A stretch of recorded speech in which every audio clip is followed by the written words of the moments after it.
Hello দর্শক, কেমন আছেন আপনারা সবাই? আশা করছি ভালো আছেন।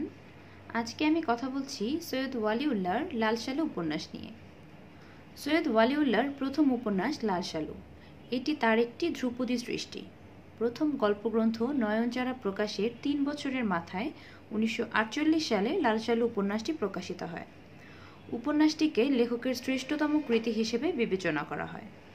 ধর্মভীরু গ্রামীণ মুসলিম সমাজে এক কল্পিত মাজারকে পুঁজি করে এক চতুর ধর্ম ব্যবসায়ী কীভাবে প্রতিষ্ঠা পায়, স্বার্থ হাসিলের তাগিদে গড়ে তোলে পাপের সাম্রাজ্য, তারই আলেখ্য চিত্রিত হয়েছে উপন্যাসটিতে। উপন্যাসটি ইংরেজি, ফার্সি, জার্মান এবং চেক ভাষায় অনূদিত হয়। লাল সালু মূলত একটি সামাজিক উপন্যাস। উপন্যাসটির বিষয় হচ্ছে সামাজিক রীতিনীতি ও প্রচলিত ধারণা বিশ্বাস, অর্থাৎ যুগ যুগ ধরে শেকড় করা কুসংস্কার, অন্ধবিশ্বাস ও ভীতির সঙ্গে সুস্থ জীবনাকাঙ্ক্ষার দ্বন্দ্ব। উপন্যাসটির কাহিনী গড়ে উঠেছে মজিদ নামে এক স্বার্থান্বেষী ক্রূর ভণ্ড ধর্ম ব্যবসায়ীকে কেন্দ্র করে। স্বার্থান্বেষণে বিভিন্ন জায়গায় ঘুরে ঘুরে সে উপনীত হয় মহব্বতপুর গ্রামে। গ্রামবাসীর সরলতা ও ধর্মবিশ্বাসের সুযোগ নিয়ে ভণ্ড ধর্ম ব্যবসায়ী মজিদ প্রতারণার জাল বিস্তারের মাধ্যমে কিভাবে নিজের শাসন ও শোষণের অধিকার প্রতিষ্ঠা করে, তারই বিবরণে সমৃদ্ধ লাল সালু উপন্যাস। উপন্যাসের পটভূমি গ্রামীণ সমাজ, গত শতকের 40 কিংবা 50-এর দশকের গ্রাম সমাজ। সৈয়দ ওয়ালিউল্লাহ যখন লেখালেখি শুরু করেন সে সময়টা ছিল ইতিহাসের এক যুগসন্ধিক্ষণ। ঢাকা ও কলকাতার মধ্যবিত্ত নাগরিক জীবন তখন নানা ঘাত প্রতিঘাতে অস্থির ও চঞ্চল। নানা রকম সামাজিক ও রাষ্ট্রীয় ঘটনার আবর্তে মধ্যবিত্তের জীবন তখন বিচিত্রমুখী জটিলতায় বিপর্যস্ত। ঠিক এই পরিস্থিতিতে চেনা জগৎকে বাদ দিয়ে একজন নবীন ওয়ালিউল্লাহ সাহিত্যকৃতির জন্য বেছে নিলেন মানবসুলভ দ্বন্দ্ব ত্রুটি বিচ্যুতির মুখ্য প্রতিরূপ, অপরিবর্তনশীল এবং অনাধুনিক বৈশিষ্ট্যাশ্রয়ী গ্রামীণ সমাজকে। গ্রামীণ সমাজ অশিক্ষা, কুশিক্ষা, সংস্কারের শৃঙ্খলে নিদারুণভাবে বন্দী, অন্ধকারাচ্ছন্ন, স্থবির। মানুষ অলৌকিকত্বে গভীরভাবে বিশ্বাসী। দৈবশক্তির লীলা দেখে হয় নিদারুণ ভয় পেয়ে নিজেকে লুকিয়ে রাখে, নয়তো ভক্তিতে আপ্লুত হয়। কিন্তু দৈব বিশ্বাস দিয়ে তো আর পেট চলে না। তাদের জীবন তাই অতিবাহিত হয় অভাব, অনটন, জঠর জ্বালার দুষ্ট চক্রে। শ্রাবণের শেষে নিরাক পড়া এক মধ্যাহ্নে মহব্বতনগর গ্রামে মজিদের প্রবেশের নাটকীয় দৃশ্যটির মধ্যে রয়েছে তার ভণ্ডামি ও প্রতারণার পরিচয়। মূলত উপন্যাসটির কাহিনী বর্ণিত হয় এভাবে: গ্রামের অদূরে ছিল বাঁশঝাড় সংলগ্ন একটি কবর। কবরটি যে কার গ্রামবাসী তা জানে না, জানার তাগিদও অনুভব করেনি কখনো। লোক জমায়েত করে মজিদ প্রচার করে কবরটি এক মোদাস্সের পীরের, অর্থাৎ নাম না জানা এক পীরের, এবং স্বপ্নাদেশে সেই মাজার তদারকির জন্যই তার আগমন এই গ্রামে। জাহেল, বেএলেম ইত্যাদি তিরস্কার এবং স্বপ্নাদেশের বিবরণ শুনে ভয়ে এবং একই সাথে শ্রদ্ধায় আপ্লুত হয় গ্রামবাসী। জঙ্গলাকীর্ণ কবরটি দ্রুত পরিষ্কার করে ঝালরওয়ালা লাল সালুতে ঢেকে দেওয়া হয়। কবরটি অচিরেই পরিণত হয় মাজারে। মজিদ হয় তার খাদেম। যথারীতি সেখানে আগরবাতি, মোমবাতি জ্বলে। ভক্ত আর কৃপাপ্রার্থী টাকা পয়সা দিতে থাকেন দেদারসে। মাজারটি পরিণত হয় গ্রাম জুড়ে মজিদের একচ্ছত্র আধিপত্যের প্রধান কেন্দ্রে। অল্প কিছুদিনের মধ্যেই মজিদ ঘরবাড়ি, জমিজিরাত এবং মনোভূমির অনিবার্য আকাঙ্ক্ষায় শক্ত, সমর্থ এবং ঠান্ডা ভীতু স্বভাবের এক জরুর মালিক হয়ে বসে। তার নানাবিধ ভেলকিবাজি নিরক্ষর গ্রামবাসীর কাছে তাকে অলৌকিক ক্ষমতা সম্পন্ন করে তোলে। এর বলেই ধর্মকর্মের পাশাপাশি সে হয়ে ওঠে গ্রামের প্রভাবশালী কর্তা ব্যক্তি, উপদেশ দেয় গ্রামের মানুষের দৈনন্দিন জীবনে, বিচার সালিশে সেই হয় প্রধান সিদ্ধান্ত গ্রহণকারী ব্যক্তি।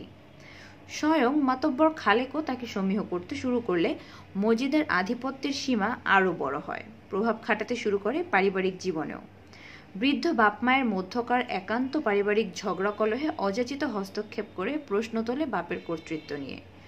জনসম্মুখে নিয়ে গিয়ে মাফ চাইয়ে লজ্জিত, অপমানিত বাপকে করে গ্রাম ছাড়া।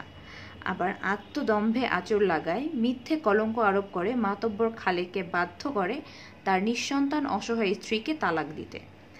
মজিদের প্রতি গ্রামবাসীর ভক্তি, ভীতি আর আনুগত্য এমন পর্যায়ে পৌঁছায় যে এত শত কাণ্ডের পরও তার বিরুদ্ধে উত্থাপিত হয় না টু শব্দটি।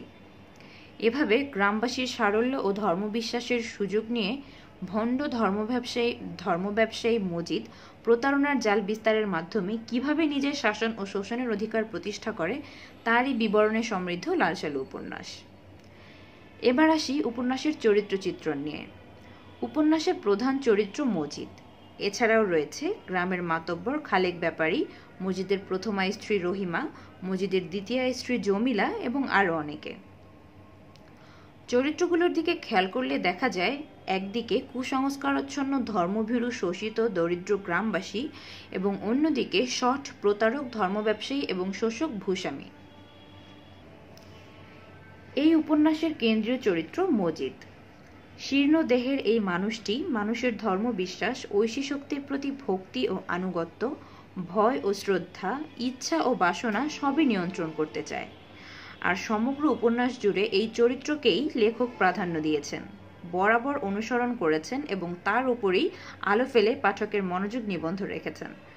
উপন্যাসের সকল ঘটনার নিয়ন্ত্রক মজিদ। তারই প্রত্যক্ষ ও পরোক্ষ প্রভাবে সৃষ্টি হয়েছে বিভিন্ন চরিত্রের অভ্যন্তরীণ ক্রিয়া প্রতিক্রিয়া। আর তাই মজিদের প্রবল উপস্থিতি অনিবার্য হয়ে পড়ে মহব্বতনগর গ্রামের সামাজিক পারিবারিক সকল কর্মকাণ্ডে। মজিদ একটি প্রতীকী চরিত্র। কুসংস্কার, শঠতা, প্রতারণা এবং অন্ধবিশ্বাসের প্রতীক সে। প্রচলিত বিশ্বাসের কাঠামো ও প্রথাবন্ধ জীবনধারাকে সে টিকিয়ে রাখতে চায়। ওই জীবনধারার সে প্রভু হতে চায়, চায় অপ্রতিহত ক্ষমতার অধিকারী হতে। এজন্য সে যে কোনো কাজই করতেই প্রস্তুত, তা যতই নীতিহীন বা অমানবিক হোক না কেন।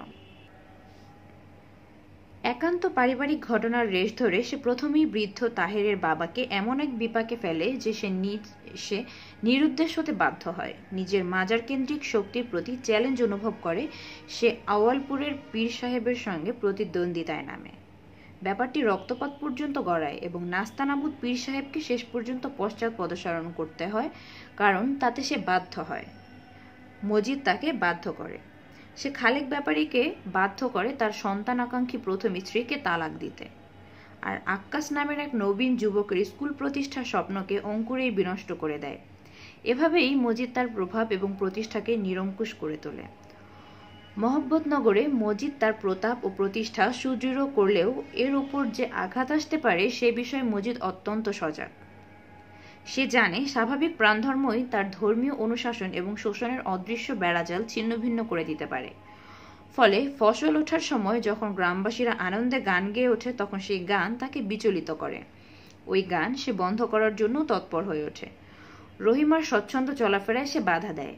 আক্কাস আলীকে সর্বসমক্ষে লাঞ্ছিত অপমানিত করে। মিথ্যার উপর প্রতিষ্ঠিত হলেও নিজের জাগতিক প্রতিষ্ঠার ভিত্তিকে মজবুত করার জন্যে এসবই আসলে তার হিসেবি বুদ্ধির কাজ। সে ঈশ্বরে বিশ্বাসী, তার বিশ্বাস সুদৃঢ়, কিন্তু প্রতারণা বা ভণ্ডামির মাধ্যমে যেভাবেই হোক সে তার মাজারকে টিকিয়ে রাখতে চায়। খালেক ব্যাপারী লাল সালু উপন্যাসের অন্যতম প্রতিনিধিত্বশীল চরিত্র। ভূস্বামী ও প্রভাব প্রতিপত্তির অধিকারী হওয়ায় তার কাঁধেই রয়েছে মহব্বতনগরের সামাজিক নেতৃত্ব। উৎসব, ব্রত, ধর্মকর্ম, বিচারশালী সহ এমন কোনো কর্মকাণ্ড নেই যেখানে তার নেতৃত্ব ও কর্তৃত্ব প্রতিষ্ঠিত নয়। নিরাকপরা এক মধ্যাহ্নে গ্রামে আগত ভণ্ড মজিদ তার বাড়িতেই আশ্রয় গ্রহণ করে। কারণ মজিদ খুব ভালোভাবেই জানে কিভাবে কলকাঠি নাড়াতে হবে। একসময় যখন সমাজে মজিদের প্রভাব প্রতিষ্ঠিত হয়, তখন খালেক ব্যাপারী ও মজিদ পরস্পর বজায় রেখেছে তাদের অলিখিত যোগসাজশ। আসলে মজিদ ও খালেক ব্যাপারী দুজনেই জানে অজান্তে অনিচ্ছায় ও দুজনের পক্ষে উল্টো পথে যাওয়া সম্ভব নয়। একজনের আছে মাজার, আর একজনের জমিজতের প্রতিপত্তি। সজ্ঞানে না জানলেও তারা একাত্তা, পথ তাদের এক। হাজার বছর ধরেই শোষক শ্রেণীর অপকর্মের চিরসাথী ধর্ম ব্যবসায়ীরা। তারা সম্মিলিত উদ্যোগে সমাজে টিকিয়ে রাখে অজ্ঞানতা ও কুসংস্কারের অন্ধকার। শিক্ষার আলো ও যুক্ত বুদ্ধির চর্চা ও অধিকার বোধ সৃষ্টির পথে তৈরি করে পাহাড়সম বাধা, যাতে সাধারণ মানুষ বঞ্চিত থাকে বিকশিত মানব চেতনা থেকে। এ কারণেই মজিদের সকল কর্মকাণ্ডে নিঃশর্ত সমর্থন জানিয়েছে খালেক ব্যাপারী। এমনকি মজিদের প্রভাব প্রতিপত্তিও মেনে নিয়েছে অবনত মস্তকে, যার উজ্জ্বল দৃষ্টান্ত নিজের একান্ত প্রিয় প্রথম স্ত্রী আমেনা বিবিকে তালাক দেয়া। মজিদের প্রথম স্ত্রী রহিমা লাল সালু উপন্যাসের অন্যতম প্রধান চরিত্র। লম্বা চওড়া শারীরিক শক্তিসম্পন্না এই নারী পুরো উপন্যাস জুড়ে স্বামীর ব্যক্তিত্বের কাছে অসহায় হয়ে থাকলেও তার চরিত্রের একটি স্বতন্ত্র মাধুর্য আছে। লেখক নিজেই কার শক্তিমত্তাকে বাইরের খোলস বলেছেন, তাকে ঠান্ডা ভীতু মানুষ বলে পরিচিতি দিয়েছেন। তার এই ভীতি বিহ্বল নরম কোমল শান্ত রূপের পেছনে সক্রিয় রয়েছে ঈশ্বর বিশ্বাস, মাজার বিশ্বাস এবং মাজারের প্রতিনিধি হিসেবে স্বামীর প্রতি অন্ধ আনুগত্য ও ভক্তি। ধর্মভীরু মানুষেরা ঈশ্বরের প্রতি আনুগত্যের কারণে যে কোমল স্বভাব সম্পন্ন হয়, রহিমা তারই একটি উৎকৃষ্ট উদাহরণ। সমগ্র মহব্বত নগরের বিশ্বাসী মানুষদেরই সে এক যোগ্য প্রতিনিধি। স্বামী সম্পর্কে মাজার সম্পর্কে তার মনে কোনো প্রশ্নের উদয় হয় না। সে সর্বদাই নির্দ্বিধায় মেনে নেয় স্বামীর মুখ থেকে উচ্চারিত ধর্মের সকল বিধান, মাজার সংক্রান্ত সকল কাজকর্মের পবিত্রতা রক্ষা এবং তার নিজের সকল গার্হস্থ্যকর্ম প্রভৃতি সব ক্ষেত্রেই সে একান্তভাবে সৎ এবং নিয়মনিষ্ঠ। মাজার নিয়ে যেমন রয়েছে তার ভীতি ও ভক্তি, তেমনি এই মাজারের প্রতিনিধির স্ত্রী হিসেবেও রয়েছে তার মর্যাদাবোধ। এই মর্যাদাবোধ থেকেই সে গ্রামের মাজার ও মাজারের প্রতিনিধি সম্পর্কে গুণকীর্তন করে, তার শক্তি সম্পর্কে নিশ্চিত বিশ্বাস তুলে ধরে এবং এভাবে সে নিজেকেও গুরুত্বপূর্ণ করে তোলে। রহিমার মধ্যে সক্রিয় থাকে কোমল হৃদয়ের এক মাতৃময়ী নারী, সেটি জমিলা প্রসঙ্গে লক্ষ্য করা যায়। তাদের সন্তানহীন দাম্পত্য জীবনে মজিদ যখন দ্বিতীয় বিয়ের প্রস্তাব করে, তখন রহিমার মধ্যে কোনো বিরূপ প্রতিক্রিয়ারই সৃষ্টি হয় না। এর মূলে সক্রিয় তার স্বামীর প্রতি অটল ভক্তি, পুরুষতান্ত্রিক সমাজের বাস্তবতার প্রতি নিঃশর্ত আত্মসমর্পণ এবং সরল ধর্মনিষ্ঠা। কিন্তু জমিলা যখন তার সতীন হিসেবে সংসারে আসে, তখনও সামাজিক গার্হস্থ্য বাস্তবতার কারণে যেটুকু ঈর্ষা সঞ্চারিত হওয়া প্রয়োজন ছিল তাও অনুপস্থিত থাকে তার ওই হৃদয় সংবেদী মাতৃমনের কারণে। জমিলা তার কাছে সপত্নী হিসেবে বিবেচিত হয় না, বরং তার মাতৃহৃদয়ের কাছে সন্তান তুল্য বলে বিবেচিত হয়। নিঃসন্তান মজিদের সন্তান কামনা সূত্রে তার দ্বিতীয় স্ত্রী রূপে আগমন ঘটে জমিলার। শুধু সন্তান কামনাই তার মধ্যে একমাত্র ছিল কিনা, নাকি তরুণী স্ত্রী প্রত্যাশাও তার মাঝে সক্রিয় ছিল, তা স্পষ্ট বোঝা যায় না উপন্যাসে। কিন্তু বাস্তবে আমরা লক্ষ্য করি তার গৃহে দ্বিতীয় স্ত্রী হিসেবে যার আগমন ঘটে, সে তার কন্যার বয়সী এক কিশোরী। জমিলার চরিত্রে কৈশোরক চপলতাই প্রধান। এই চপলতার কারণেই দাম্পত্য সম্পর্কে গাম্ভীর্য তাকে স্পর্শ করে না। এমনকি তার পত্নী রহিমাও তার কাছে কখনো ঈর্ষার বিষয় হয়ে ওঠে না। রহিমা তার কাছে মাতৃসম বড় বোন হিসেবেই বিবেচিত হয় এবং তার কাছ থেকে সে তদ্রূপ স্নেহ আদর পেয়ে অভিমান কাতর থাকে। রহিমার সামান্য শাসনও তার চোখে জল আসে। তার ধর্মকর্ম পালন কিংবা মাজার প্রতিনিধির স্ত্রী হিসেবে তার যেরূপ গাম্ভীর্য রক্ষা করার প্রয়োজন, সে ব্যাপারে তার মধ্যে কোনো সচেতনতাই লক্ষ্য করা যায় না, ওই কৈশোরক চপলতার কারণেই। প্রথম দর্শনে স্বামীকে তার যে ভাবীর শ্বশুর বলে প্রতীয়মান হয়েছিল, বিয়ের পরেও সেটি তার কাছে হাস্যকর বিষয় হয়ে থাকে ওই কৈশোরক অনুভূতির কারণেই। ধর্মপালন কিংবা স্বামীর নির্দেশ পালন উভয় ক্ষেত্রে তার মধ্যে যে দায়িত্ববোধ ও সচেতনতার অভাব, তার মূলে রয়েছে এই বয়সোচিত অপরিপক্কতা। মাজার সম্পর্কে রহিমার মতো সে ভীতিবিহ্বল নয়, কিংবা মাজারের পবিত্রতা সম্পর্কেও নয় সচেতন, এবং এই একই কারণে মাজারে সংঘটিত জিকির অনুষ্ঠান দেখার জন্য তার ভেতরে কৌতূহল মেটাতে কোথায় তার অন্যায় ঘটে তা উপলব্ধির ক্ষমতাও তার হয় না। অর্থাৎ এই চরিত্রের মধ্য দিয়ে সৈয়দ ওয়ালিউল্লাহ লালশোলা উপন্যাসে একটি প্রাণময় সত্তার উপস্থিতি ঘটিয়েছেন। শাস্ত্রীর ধর্মীয় আদেশ নির্দেশের প্রাবল্যে পুরো মহব্বতনগর গ্রামে যে প্রাণময়তা ছিল রুদ্ধ, জমিলা যেন সেখানে এক মুক্তির সুবাতাস। রুদ্ধ তার নায়ক যে মজিদ, ঔপন্যাসিক সেই মজিদের গৃহে এই প্রাণময় সত্তার বিকাশ ঘটিয়েছেন। একদিকে সে নারী, অন্যদিকে সে বয়সী তরুণী, দুটি তার প্রাণধর্মের এক প্রতীকী উদ্ভাসন। এ উপন্যাসে মজিদের মধ্য দিয়ে যে ধর্মতন্ত্রের বিস্তার ঘটেছে, তার পেছনে পুরুষতন্ত্র সক্রিয়। সুতরাং নির্জীব ধর্মতন্ত্রের বিরুদ্ধে সজীব প্রাণধর্মের জাগরণের ক্ষেত্রে এ নারীকে যথাযথভাবেই আশ্রয় করা হয়েছে। জমিলা হয়ে উঠেছে নারী ধর্ম, হৃদয় ধর্ম বা সজীবতারই এক যোগ্য প্রতিনিধি। পরিশেষে বলা যায়, অত্যন্ত যত্ন নিয়ে রচিত একটি সার্থক শিল্পকর্ম লালশালু উপন্যাস। এর বিষয় নির্বাচন, কাহিনী ও ঘটনা বিন্যাস গতানুগতিক নয়। এতে প্রাধান্য নেই প্রেমের ঘটনার, নেই প্রবল প্রতিপক্ষের প্রত্যক্ষ দ্বন্দ্ব সংঘাতের উত্তেজনাকর ঘটনা উপস্থাপনের মাধ্যমে চমক সৃষ্টির চেষ্টা। অথচ মানব জীবনের প্রকৃত রূপ আঁকতে চান লেখক। ধর্মবিশ্বাস তার আক্রমণের লক্ষ্য নয়, তার আক্রমণের লক্ষ্য ধর্ম ব্যবসা এবং ধর্মের নামে প্রচলিত কুসংস্কার, গোঁড়ামি এবং অন্ধত্ব। এই আগাছাগুলোই কল্যাণময় ধর্মের ভিত্তিকে দুর্বল করেছে, মানুষের মনকে করেছে দুর্বল, সংকীর্ণ এবং ভীত। উপন্যাসের লাল শালুটি সেই অজানা পীরের কবরই আবৃত করেনি, ঢেকে রেখেছে আমাদের বোধবুদ্ধি আর সচেতনতাকেও। লাল শালু উপন্যাসটি এই কুসংস্কার আর ভণ্ডামিরই মুখোশ উন্মোচক।